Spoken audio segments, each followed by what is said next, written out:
Hola, ¿cómo les va? Hoy entramos a sus hogares desde exterior, más precisamente en la provincia de Mendoza, cerca de San Rafael, a unos 35 kilómetros.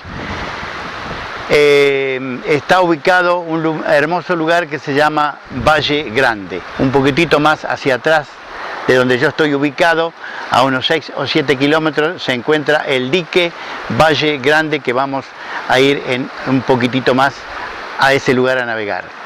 Este es el río Atuel, que están largando agua, según dicen los lugareños, para alimentar las distintas fincas y quintas de río abajo, porque hay mucha, pero mucha escasez de agua. En el comienzo del programa vamos a andar por esta zona, por la zona de Mendoza, así que el comienzo lo hacemos desde la ciudad de San Rafael. Allá vamos.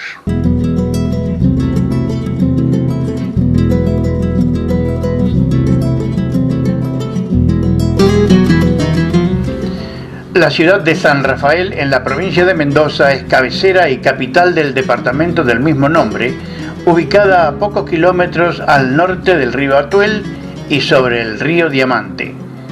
San Rafael posee una gran importancia en la provincia y el país.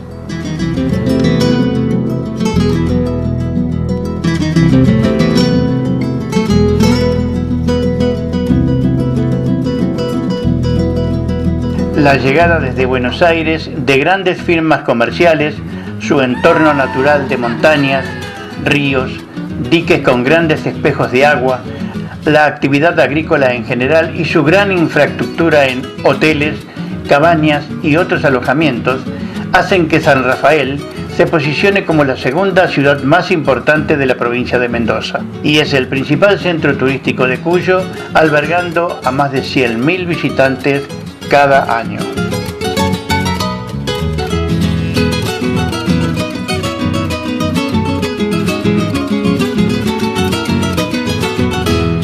Hay un punto simbólico en el centro de la ciudad denominado Kilómetro Cero. Se trata de la intersección de un cruce de avenidas cuyos nombres de las mismas cambian en sus 4 direcciones.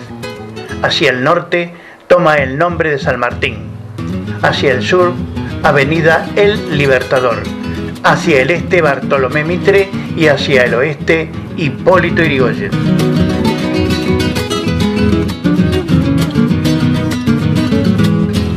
Durante todo el día, la ciudad presenta una gran actividad comercial y por las noches, lugareños y turistas se mezclan en bares y restaurantes donde no faltan los artistas callejeros para animar con música las cenas sanrafaelinas, ni tampoco los fieles seguidores y oportunistas callejeros a la espera de un premio.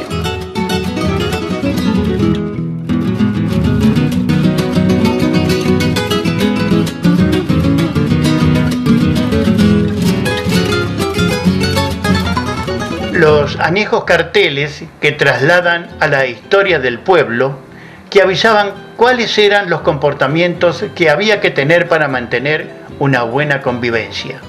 Por ejemplo, si venían a caballo, no galopar por las calles del pueblo. Una ordenanza municipal que castigaba con severas multas a sus jinetes. Por otro lado, los comerciantes decían que amigos habituales serían bienvenidos, pero si van a traer invitados, lo hagan con cita previa. Dicho en otros términos, avisen, así preparamos más comida.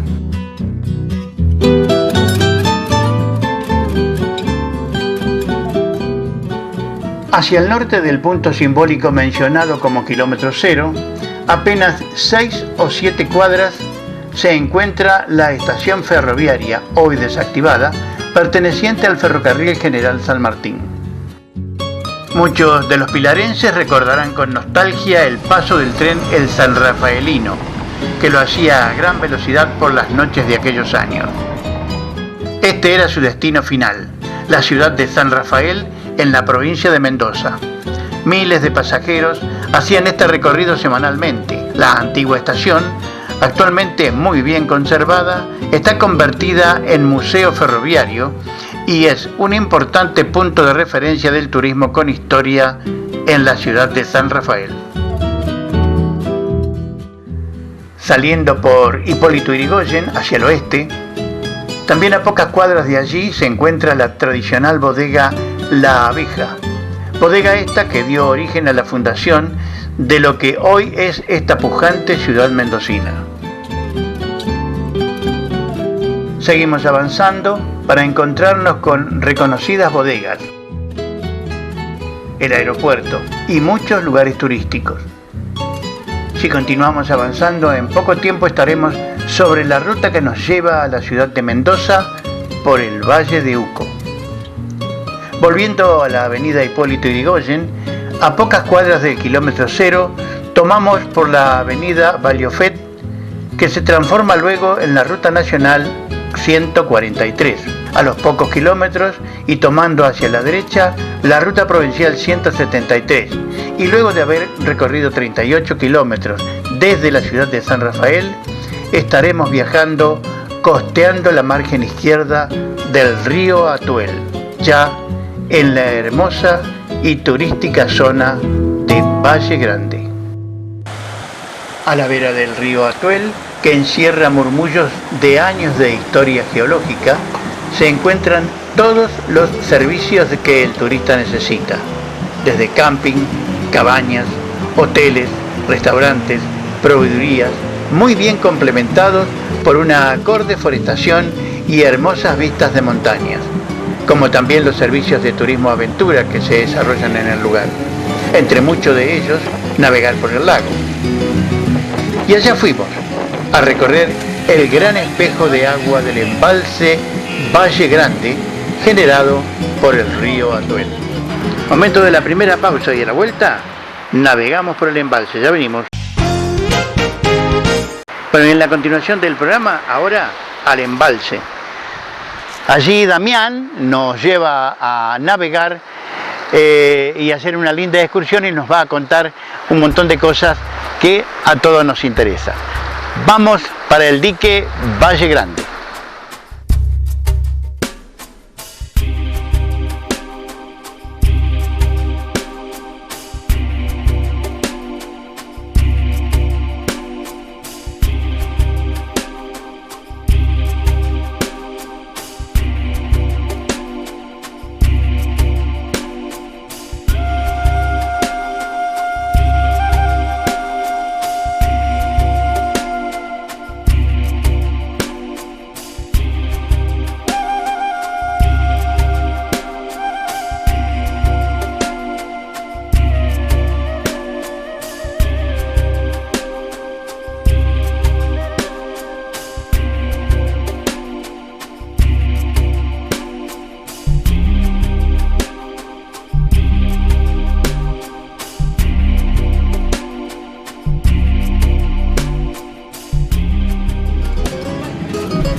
Estamos con el conductor de esta lancha que se llama Damián. Vamos a recorrer este hermoso espejo de agua que está aquí cerca de lo que es la ciudad de San Rafael, la provincia de Mendoza. 35 kilómetros de este lugar separan con la ciudad de San Rafael. El dique, el embalse es hermoso y bueno, nosotros lo vamos a comprobar y llevar a los pilarenses todo lo que nosotros podemos ver en este precioso lugar bordeando la cordillera de los Andes.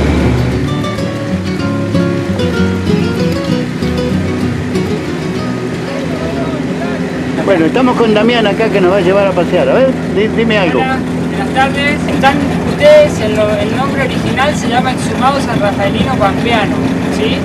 Tiene la característica de ser Niwil 4, represa del Valle Grande, ¿sí? Esas son las condiciones. ¿Por qué Niwil 4? Porque es la cuarta usina generadora de energía. Desde ya espero que les guste, que lo vean más bonito que yo. Yo no me canso, esta es mi oficina, así que bueno, les doy la bienvenida. Así que a disfrutar de este hermoso sueño. Vamos entonces.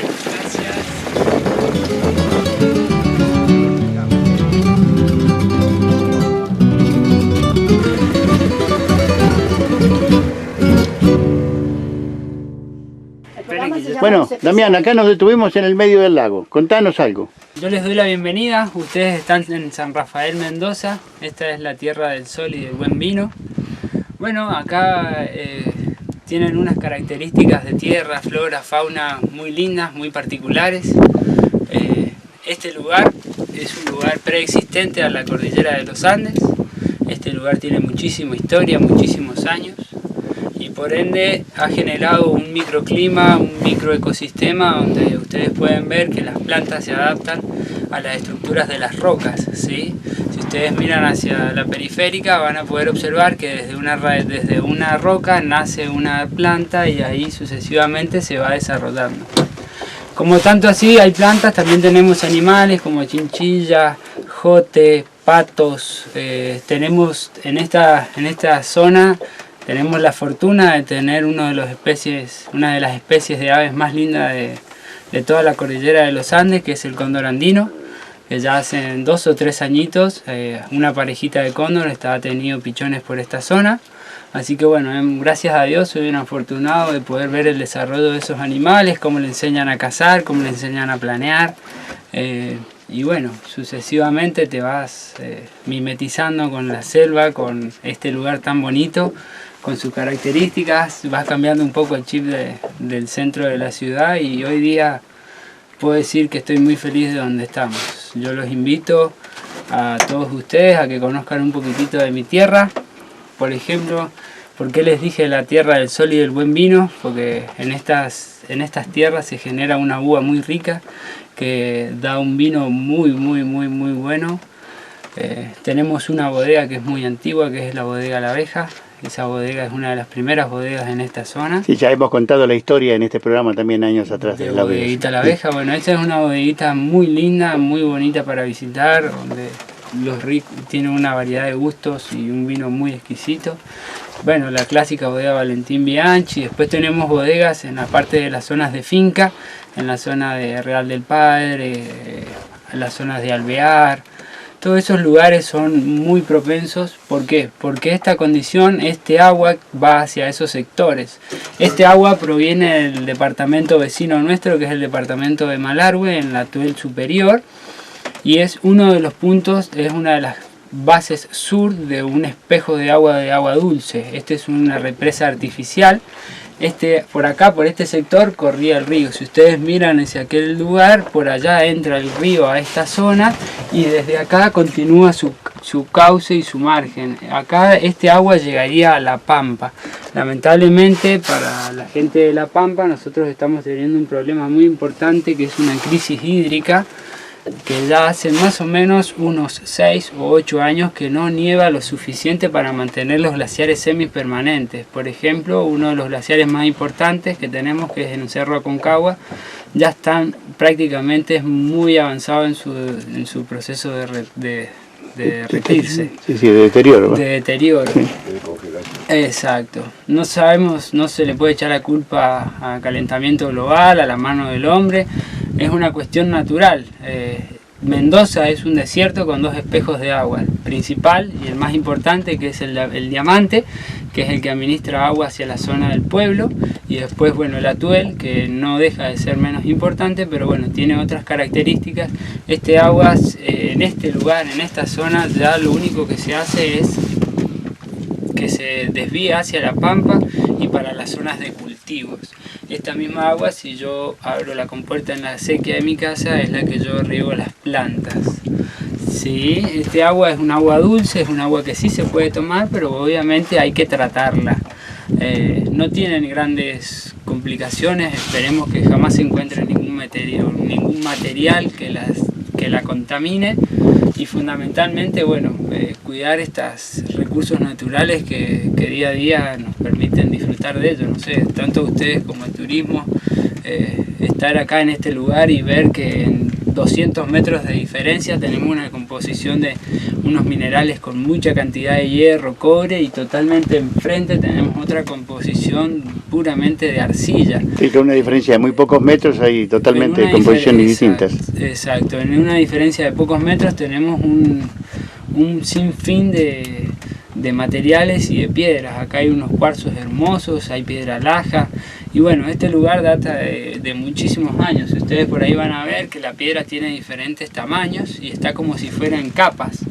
Esas capas determinan la cantidad de años que tomó en crearse. Entonces bueno, ahí la gente que estudia la geología les va a sacar bien el año que tiene el lugar, qué características ha tenido.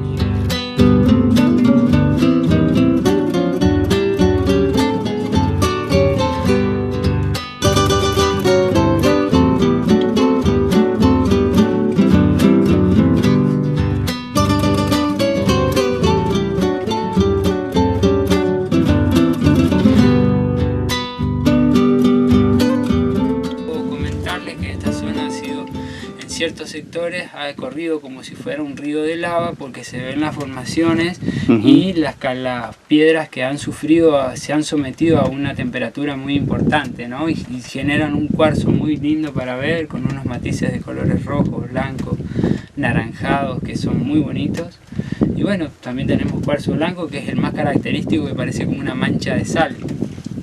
Lo que hoy yo les puedo decir en este lugar maravilloso y tan bonito, que bueno, que me da un poco de pena verlo tan vacío. Yo era chiquito y este lugar pasaba el agua por arriba del vertedero, o sea que venir a Valle Grande y ver que el agua pase por arriba del vertedero y tener un chorro que tiene más o menos 1,50 m de diámetro, que salga una catarata de agua importantísima por sí, que genera una cola hermosa, ¿no? Que eso genera. ¿Esas marcas que vemos al costado allí es donde ha llegado el agua en algún momento? Miren, si ustedes miran hacia la periférica van a ver que hay unas manchas, que el cerro está como limpio y después empieza a haber vegetación. Eso quiere decir que todo ese agua es la que está faltando. Y ahí, Hoy día estamos... No sé calcular los metros porque tenemos una distancia de 100, 200 metros más o menos, pero ahí hay un desnivel aproximadamente de unos 15 metros, ¿no? No, más. ¿Más? Claro, no sé calcular la distancia. El lago está al 18% de su capacidad. Eso quiere decir que estarán faltando más de 60 metros de altura todavía. Altura para generar el nivel óptimo.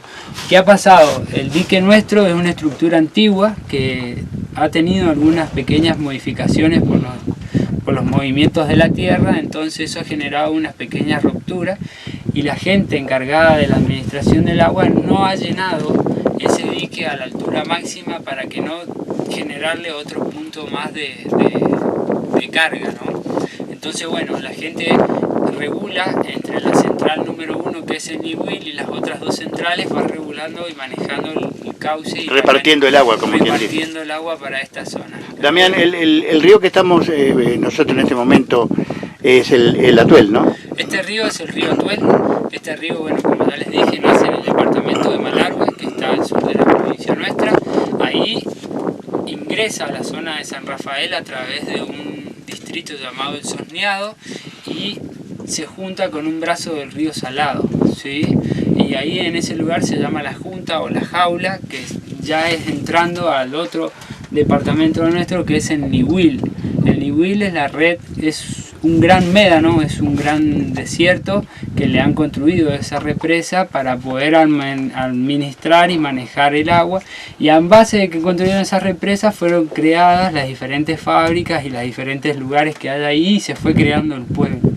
¿Qué pasó? Que una vez que cerraron las fábricas quedó el pueblo, entonces hay gente ahí viviendo, gente que es del distrito del Ñihuil, de muchos años, o sea que ya tienen toda su vida. Por ejemplo, yo tengo mi vida acá en San Rafael, en el centro, y eso mismo les va quedado para ellos. Acá en el Valle Grande pasó algo parecido, pero la gente desarmó los campamentos y se volvió hacia el centro. Yo estoy en media hora, estoy en mi casa, cenando con mi mujer y mi madre y la familia, ¿no? Claro, eso es lo bonito de este lugar. Claro, claro. Después de la represa, las aguas que bajan por el curso del Atuel, ¿esos son reguladas por en algún momento? ¿Le abren más, la compuertan menos? En este momento nuestro cauce, nuestro río estará liberando entre unos 20 y 25 metros cúbicos por segundo.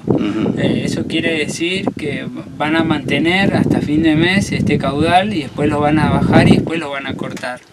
¿Por qué hacen esto? Para empezar a llenar el lago y empezar a almacenar para las próximas épocas de sequía y Dios quiera que no se repita una época de sequía, pero bueno, las condiciones son esas, hay que prepararse para las épocas de... Quiere decir de que el Atuel, aguas abajo, va a llegar un momento que no va a tener agua, o muy poca. Ya está teniendo momentos que no tiene agua. Por ejemplo, tenemos un problema muy grande con la gente de La Pampa, que no les está llegando suficiente agua, pero bueno, se sigue exportando, se sigue trabajando, pero bueno, hoy día las fábricas trabajan con un 40% de su capacidad.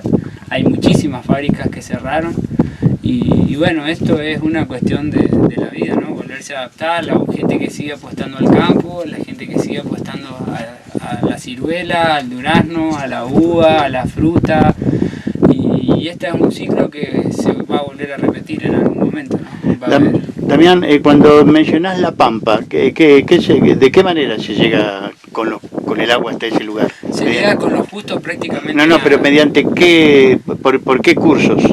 El curso continúa siendo el mismo río, continúa siendo el mismo lugar. Si ustedes hoy día siguen este curso del río, lo primero que van a cruzar son otros distritos como Real de Rama Caída. Después vamos a continuar y vamos a llegar a Real del Padre, Alvear, y del Alvear tomaría su curso hacia La Pampa. Los últimos llega al río Paraná, pero eso más que nada sería en la parte de la zona del Diamante, el río Mendoza. Eso sería más de la Cuenca del Plata. Acuérdense que este es el tercer cordón montañoso precordillerano que nosotros estamos teniendo, que limita con la zona de La Rioja, San Juan, La Rioja. Esos serían ahí donde terminaría el cupo de los 3 cordones montañosos hacia la cordillera de los Andes. Si ustedes miran por el Google Maps, lo que van a ver en San Rafael es un médano, es un desierto con una elevación montañosa que es esta, y después continúa una meseta y después tenemos la cordillera de los Andes. Nosotros estamos a 300 kilómetros del paso a Chile, estamos 180 hacia Malargüe y 100 kilómetros más hasta el paso Pehuenche o Libertadores acá en Mendoza, en el norte. Entre esos 2 cordones montañosos que hablas hay una zona llana, ¿no? O sea, de tipo... Tenés una zona llana, excepto la parte de Valle de Uco, que sería Tunuyán, Tupungatos y San Carlos, que ellos ya están en el límite cordillerano.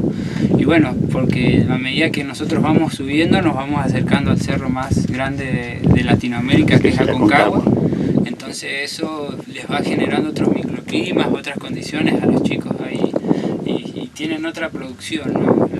Gracias, Damián. ¿No? Bueno, muy atento. Muchísimas gracias a ustedes y bienvenidos. Los espero en esta plaza turística muy bonita.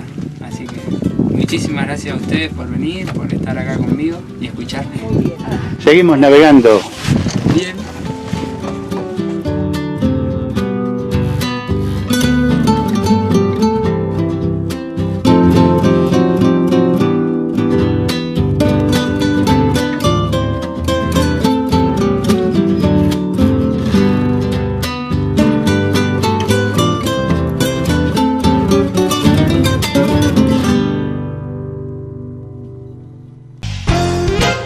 Bueno, se viene hablando durante toda esta semana de la radiodifusión pilarense. Sabemos que hace 56 años hubo en Pilar la primera transmisión radial. Estamos en esta oportunidad en conexión directa con Mar del Plata, con uno de sus directivos, el querido Miguel Ángel Lito Murá. ¿Qué tal, Lito? ¿Cómo estás? Gracias por tu tiempo. Oh, Beto, gracias a vos por conectarte con nosotros.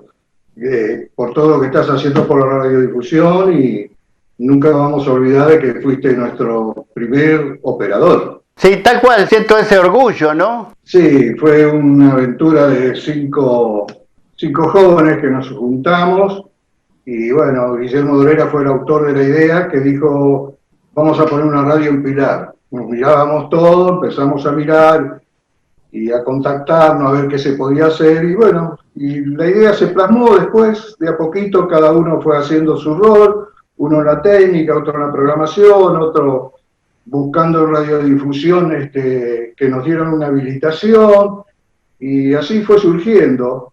Quiero dejar anotado algo que es importante. Esa puntada inicial fue el inicio de lo que hoy es la frecuencia modulada. Porque cuando fuimos a radiodifusión a pedir, nos decían, pero ¿para qué quieren una radio en Pilar si se escuchan todas las de Buenos Aires? Y entonces nuestro argumento era ese. justamente, queremos una radio que se escuche en nuestra ciudad y en las zonas aledañas para transmitir nuestras inquietudes del lugar y todo lo demás. La verdad que en el Confer nos miraban de costado y me decían, estos son locos, no puede ser. Bueno, la insistencia fue tan grande que agarraron un día y dijeron, bueno, está bien, le vamos a dar un permiso transitorio de 20 días para que ustedes prueben, hagan la historia esta y ver si sirve o no sirve. Bueno, ese fue el inicio. La idea fue trabajar en baja potencia, ¿no es cierto? Por eso nos dieron un lugar muy del costado del dial y una potencia máxima de 250 kilovatios. Eso dio origen después a lo que hoy es la frecuencia modulada. ¿Qué es eso?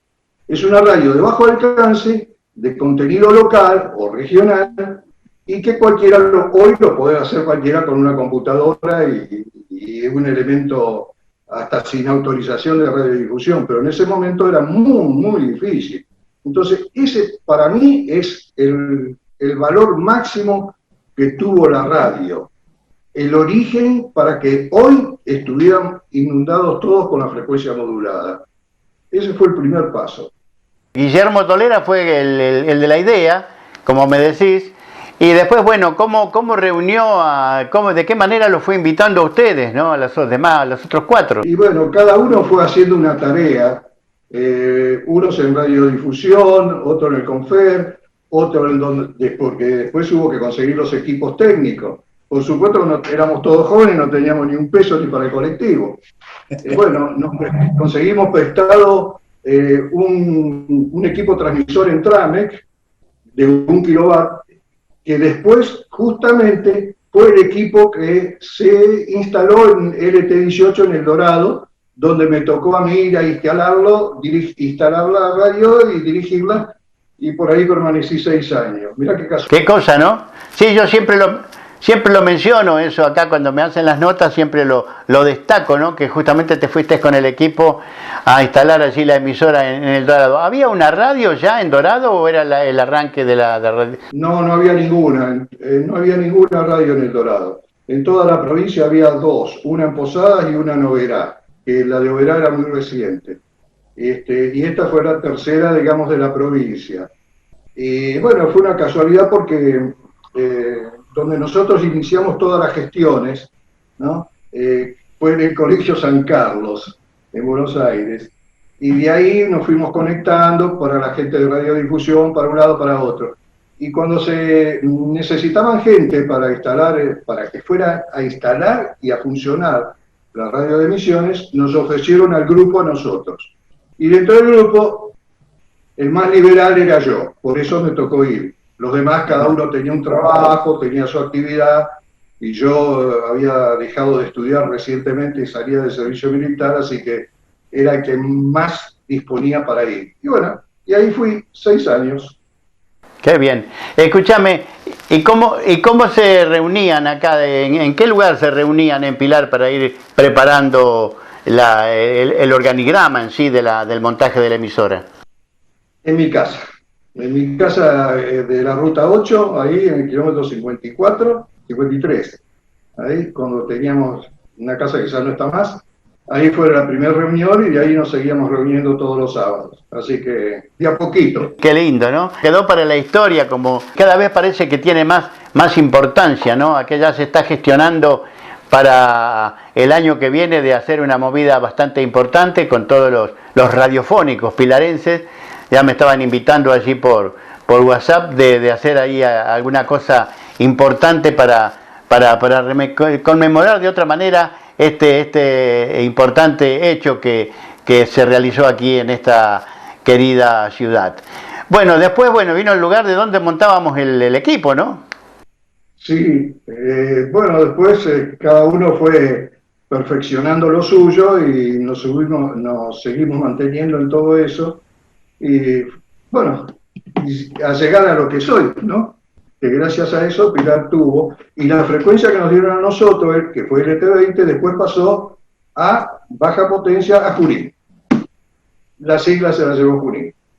La sigla LT20. LT20. Bueno, y como decías, esos equipos luego estaban en carácter de préstamo, ¿no? Como quien dice, de paso por Pilar. A ver cómo funcionaban. Claro, claro. Y éramos bueno, lo de los 5 de la azotea viene porque la transmisión se hizo en el Club Atlético, ¿te acordás?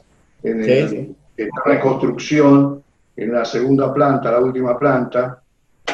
Y fue una cosa para emular lo que fue la radiofonía argentina, que nació con los locos de la azotea, no eran los locos de la azotea, sino... Bueno, que según se habla fue la primera emisora en el mundo. Después hay alguien que dice que en Estados Unidos, después enseguida a los pocos meses, hicieron también una transmisión en carácter experimental, pero era de salir de la telegrafía y a ponerle la modulación, ¿no? Que no era poca cosa. Sí, yo creo que sí, que fue un hito, por lo menos sudamericano fue.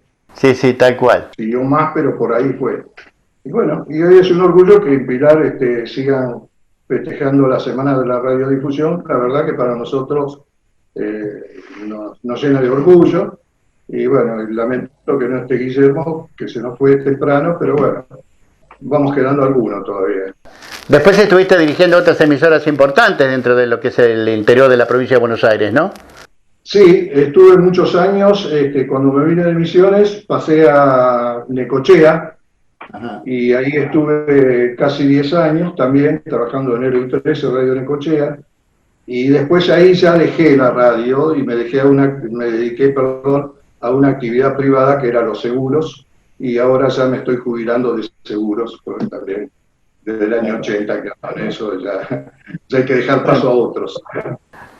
Algo que recuerdes, que puedas agregar de lo que pasó dentro de esos días de transmisión, alguna anécdota. Yo me acuerdo de algunas, como por ejemplo cuando se transmitió de la fiesta de la Flor, que fue la primera fiesta de la Flor, que llovía tanto, y hacíamos los contactos mediante banda ciudadana. Ahora, ¿te recordás alguna otra cosa que te haya quedado en mente y que sea posible dar a conocer a la sociedad pilarense? Sí, tengo algo más para contarte, que fue la llegada del gobernador Marini, que bajó en helicóptero en la cancha de Atlético y no alcanzó a bajarse, que salí yo con el micrófono, pues en ese momento me tocaba a mí hacerle una entrevista, y antes de saludar al intendente estaba hablando por la radio nuestra.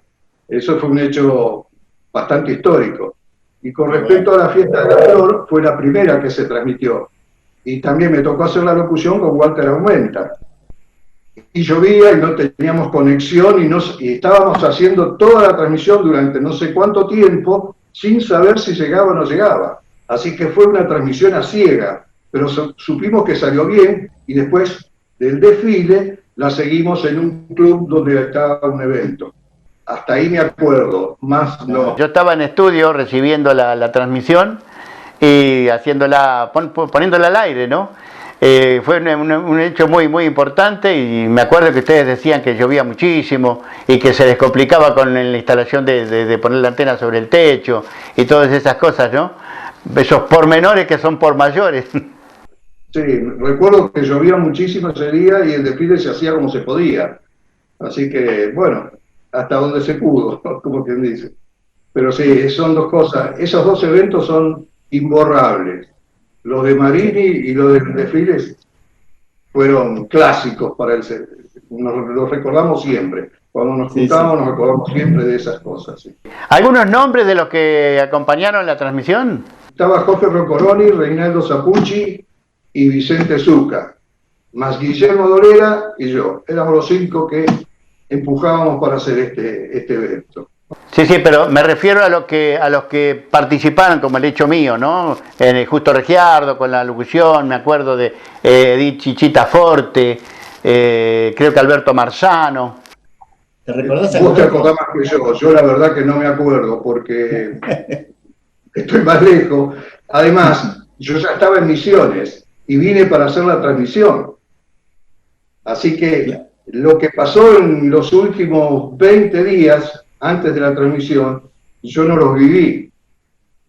Ah, claro. Llegué para el postre. Claro, yo me acuerdo que estabas aquí con nosotros, ¿no? Pero, claro, posiblemente el resto lo manejamos nosotros acá, que yo no hice demasiado, yo simplemente fui, me presenté y me dijeron, bueno, vení que vamos, ahí tenés la consola, fíjate cómo es esto. Y Roncoroni me enseñaba, y se pone acá, pone allá, los long play, el grabador grandote que no sé qué marca era. Y bueno, cosas que quedan en el recuerdo y lindo de haberlo vivido, ¿no? Hermoso. Lo histórico fue que la antena era un dipolo, es decir, eran dos cañas puestas en la terraza del Club Atlético, unida por un cable. Esa era la antena, porque Sí, no teníamos para levantar una antena como se hace hoy. Claro, Era un más, dipolo. La gente que no comprende, un dipolo es un cable en forma horizontal. Pero yo recuerdo, porque en virtud de la potencia del equipo, que el cable era muy grueso y no era fácil de sostenerlo en el aire. Y otra de las cosas, había que mantenerlo lejos de cualquier obstáculo, cosa que no se podía hacer. Así que dentro de todo se ubicó esa antena como se pudo allí sobre el techo del Club Atlético y afortunadamente se pudo hacer la transmisión. Y claro, eso limitaba el alcance, porque hacer un dipolo horizontal no era lo mismo que una antena vertical. Pero bueno, había que hacerlo con los elementos que podíamos hacerlo. ¿Por qué? Porque no teníamos dinero para hacer otras cosas. Pero para llegar a eso, también fuimos recorriendo otras radios para conocer el funcionamiento y todo lo demás. Claro. Fuimos a Mar del Plata, a conocer la radio de Mar del Plata, fuimos a Trenquelauque, que fue la primera de todas, que fuimos en un Citroën los cuatro, me acuerdo, un viaje inmenso, y estábamos buscando experiencia de emisoras del interior, digamos, no de las de capital, porque las de capital conocíamos por el trabajo, porque con Guillermo trabajábamos con LS10, Radio Libertad, con Romay. Sí, sí. Pero sí. No sabíamos la parte técnica, nos faltaba conocer más, y para eso hubo que ir a conocer emisoras del interior. Radio Libertad estaba en el subsuelo de Galería Güemes, me acuerdo, ¿no? Sí, en la Galería Güemes, en el subsuelo de la Galería Güemes. Ahí lo conocimos a Romay. Y ahí era el estudio, después, bueno, la planta transmisora era otra cosa, estaba en otro lado. Claro, y en la época que nosotros estábamos, Romay acababa de comprar el Teatro Nacional. Ajá. Tuvimos la oportunidad con Guillermo de que nos comentara cómo había sido la operación y dónde fue y todo lo demás. Así que asistimos al inicio del despegue de Romay. Alejandro Romay, que vino de Tucumán y fue un ícono importantísimo para todo lo que es la comunicación argentina, ¿no? Después vino con el canal, qué persona importante fue para la República Argentina en cuanto a transmisión de televisión y radio, ¿no? Un personaje muy importante. Recuerdo que la primera vez que fuimos con Guillermo ahí a la Galería Güemes, nos cruzamos con él a la entrada y nos dice, hola chicos, ¿cómo le va? Nos trató como si nos conociera de siempre y nosotros lo mirábamos de abajo, ¿no es cierto? Porque era una persona importante, ¿no? Sí, más vale, claro. Creo que había comprado en ese momento el Teatro Nacional. Bueno, ¿algo más que agregar sobre este evento? La memoria me falla, no me acuerdo de más,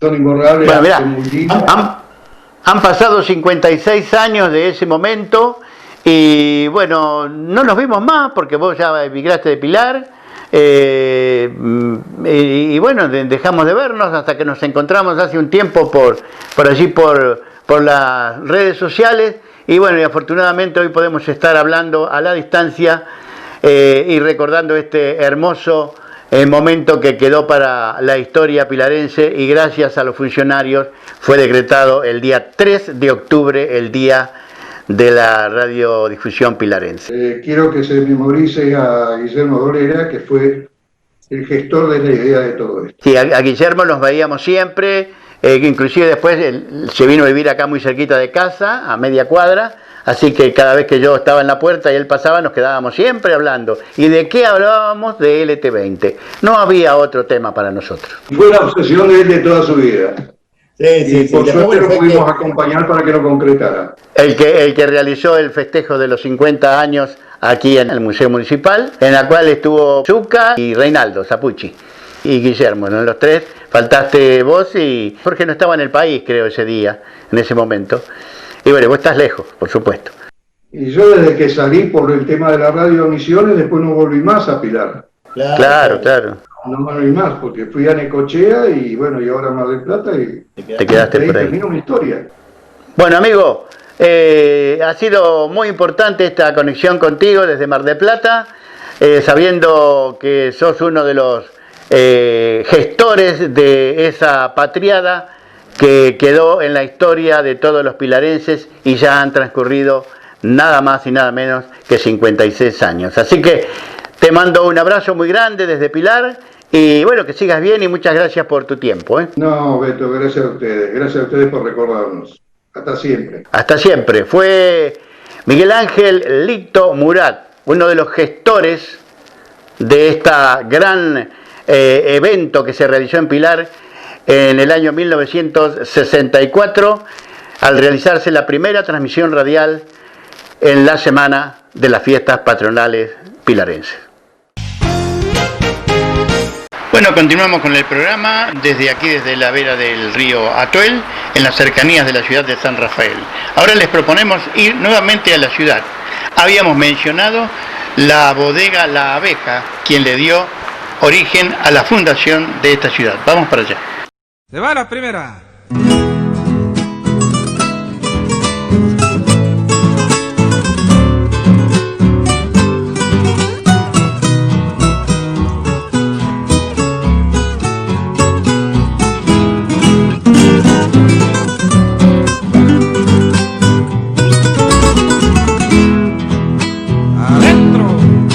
Allá por San Rafael, casa vieja, patio y tierra.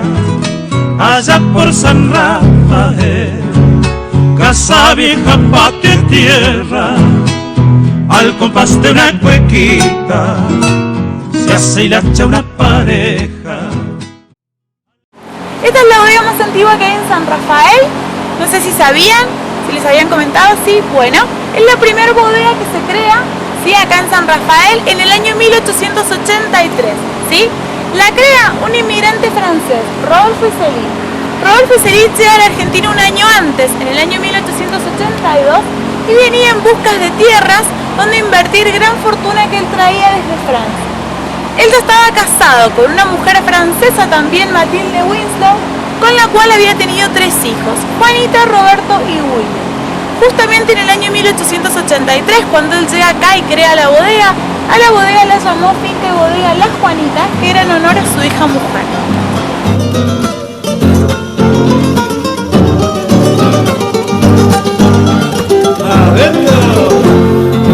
Soy cosechero y cantor, nacido en tierras cuyanas. Soy cosechero y cantor, nacido en tierras cuyanas, acunado entre toneles, alambiques y tonadas. Acunado entre toneles, soy cosechero y cantor. Unos años más tarde, en el 1885, Rodolphe Isserlin trae desde Francia también toda la maquinaria vitivinícola que recién pudieron ver afuera, que enseguida vamos a ver, que es la maquinaria vitivinícola que en aquellos años era de última generación y que nosotros en la actualidad en la bodega La Abeja la continuamos utilizando para la producción del vino, ¿sí? Somos la única bodega en toda Latinoamérica que utiliza la maquinaria tan antigua. En el año 1888, 3 años después de que él trae las máquinas y de que empieza con todo lo que es el cultivo de la tierra, Rodolphe Isserlin consigue su primer cosecha, ¿sí? Su primer vendimia en los viñedos que él tenía en estas tierras, que para aquellos años, ¿cómo les va?, se encontraban acá alrededor de lo que era la vivienda de Isserlin, que es lo que ustedes ven allá atrás, y la bodega, ¿sí? Comienza en ese año la bodega con toda la elaboración del vino. ¿Qué sucede? Un tiempo más tarde, Rodolphe Isserlin se ve en la necesidad de la llegada del ferrocarril a este pueblo para él poder comercializar mejor ese vino que elaboraba. Entonces lo que decide hacer es crear una colonia francesa. Como lo logra, se contacta con inmigrantes, principalmente franceses, que quisieron invertir acá en la Argentina. Todos esos inmigrantes llegan acá a estas tierras a trabajar para Rodolphe Isserlin en sus viñedos, y Rodolphe Isserlin este trabajo se los pagaba con terrenos, ¿sí? Se los pagaba con parcelas de tierra, lo que hace que empiecen a llegar inmigrantes de otros lugares del mundo, no solo de Francia, ya que Rodolfo Céline les pagaba el trabajo con terreno, les permitía vivir aquí con sus familias y aparte también les permitía tener viñedos propios, ¿sí? No solo que trabajaban para él, sino que podían tener sus propias tierras cultivadas. ¿Qué sucede? Logra crear la colonia francesa con aproximadamente unos 5.000 habitantes, pero él lo que quiere hacer es que llegara el ferrocarril. Entonces comienza a donar terrenos de sus propias tierras, comienza a donar más tierras para lo que fue la creación de la primera escuela, del primer hospital, el municipio, el correo, ¿sí? La iglesia de a poco va formando esa ciudad hasta que finalmente en el año 1903 llega el ferrocarril gracias a Rodolfo Céline a esta colonia francesa.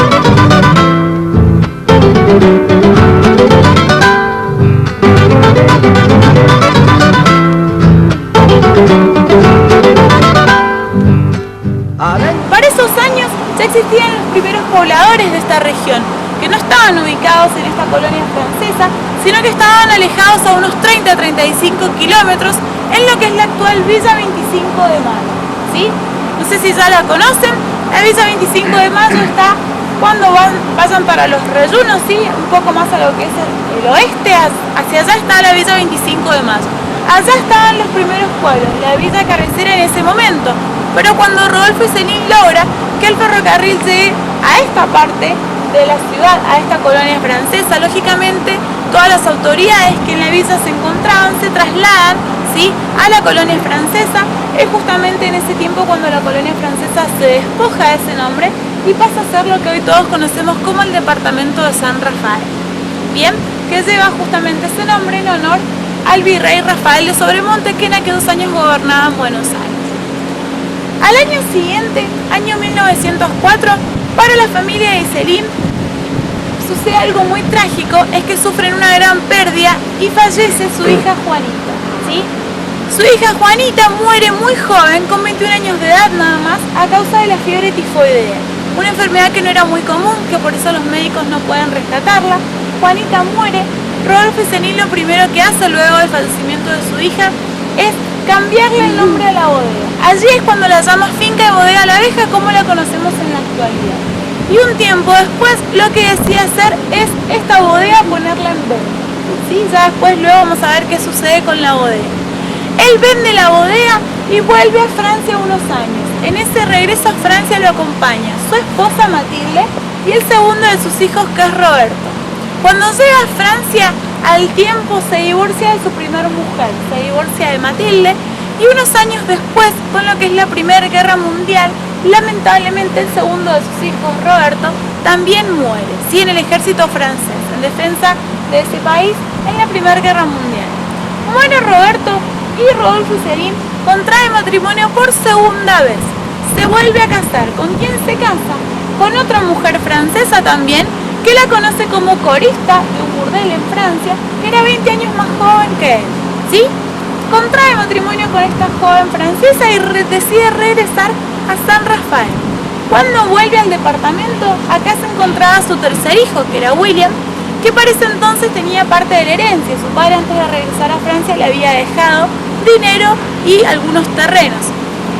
Cuando vuelve acá Rodolfo y Céline, primero que la sociedad sanrafaelina no lo espera bienvenido, sino lo recibe con las puertas abiertas, porque no aceptaban de todo este segundo matrimonio, que no era algo muy bien visto para aquellos años, menos si la mujer era tan joven, sí, se la había conocido como corista. ¿Y qué sucede? Cuando él llega acá, toma contacto de nuevo con su tercer hijo, con William.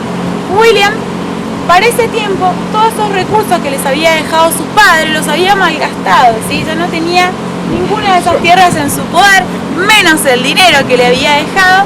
¿Y qué sucede? Un tiempo después, al parecer, Rodolfo y Céline se entera por rumores que se decía entre los trabajadores de la finca que su tercer hijo, William, se creía que estaba manteniendo una relación secreta, íntima, con esta mujer francesa, su segunda esposa, la segunda esposa de su padre, ¿sí? Cuando Rodolfo y Céline se entera de esto, decide de nuevo regresar a Francia, rompe todos los vínculos con su hijo, llega a Francia, se divorcia de esta joven francesa y no vuelve jamás a San Rafael, ¿sí? Hasta que muere en Francia también en el año 1930, Se dice que un sanrafaelino viaja años más tarde y lo ve a Rodolfo Iselin vendiendo flores a orillas del río Sena, ¿sí? En Francia. Todo el mundo creyó que él termina sus días así porque había perdido toda la fortuna que él tenía, ¿sí? Y en realidad él termina sus días así porque vive triste, ¿sí? Por toda una depresión que sentía por todo lo que le había pasado en su vida, ¿sí? ¿Qué sucede? Cuando él muere todavía tenía fortuna en su poder. Toda esa fortuna pasa a manos del gobierno francés. Muchísimos años más tarde, el gobierno francés envió un abogado a San Rafael en busca de herederos de esta fortuna que había dejado Rodolfo Iselin al morir. Cuando ese abogado llega acá a San Rafael, no encuentra ningún descendiente de la familia de Iselin, ni siquiera William, ¿sí? Que todavía se supone que estaba acá. ¿Qué pasó con William? William en ese tiempo muere porque enferma, contrae la enfermedad de sífilis, ¿sí? Al poco tiempo de enfermar fallece. Como sus dos hijos primero fallecieron jóvenes y William no tuvo hijos, no quedaron descendientes de la familia de Iselin, ¿sí? ¿Qué sucedió con la bodega? Vieron que yo les conté que en su primer regreso a Francia la vende. Esto es más o menos en el año 1911 y la compra para esa época la familia Schlipper. La familia Schlipper era una familia alemana que en ese momento se estaban viviendo en Rosario. Esta familia fue muy importante para la bodega porque continuó con toda la elaboración y producción del vino, con toda la producción de la bodega, pero su fuerte fue que lograron instalar en el departamento de San Rafael uno de los primeros frigoríficos, ¿sí? Este frigorífico le da a la bodega un gran impulso comercial. Todos los años que la bodega funcionó junto con el frigorífico es cuando la bodega toma el auge máximo, ¿sí?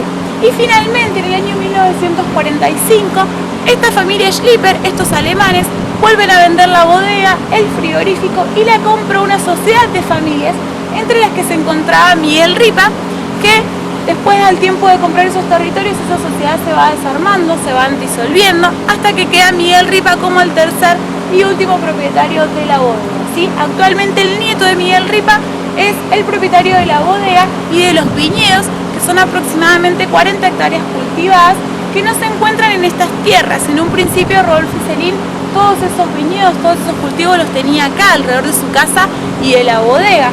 ¿Qué pasó? La bodega, ustedes habrán notado que está prácticamente en lo que es el centro del departamento. Entonces todos esos viñedos se trasladaron a otros distritos de San Rafael, que son zonas más rurales, alejados a unos 20-30 kilómetros de...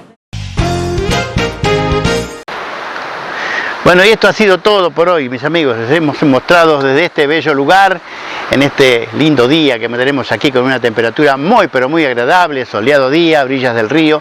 Ustedes estarán escuchando el sonido de la bajante de las aguas del río Atuel.